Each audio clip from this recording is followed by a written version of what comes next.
नाज़रीन, आपको आगाह करें फैसलाबाद से, जहां वरिद नुमाइंदा ख़ुसूसी इब्रार हुसैन के मुताबिक assistant commissioner city Sahibzada Mohammad Yusuf ने ग्रैंड एक्शन लेते हुए 2 साइजिंग यूनिट्स के बॉयलर को गैर मायारी ईंधन जलाकर धुएं के जरिए आलूदगी फैलाने और स्मोक का बायस बनने पर सील और 3 यूनिट्स के मालिकान को 1.5 लाख रुपए जुर्माना किया।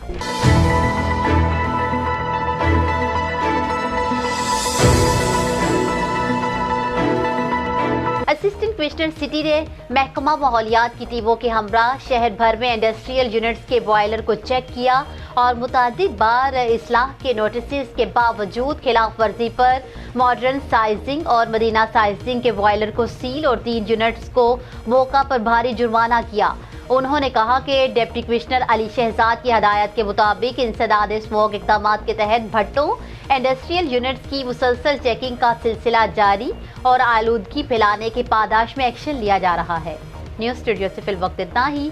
मज़ीद खबरों और अपडेट्स के लिए देखते रहिए BBC 11 हेडलाइंस न्यूज़।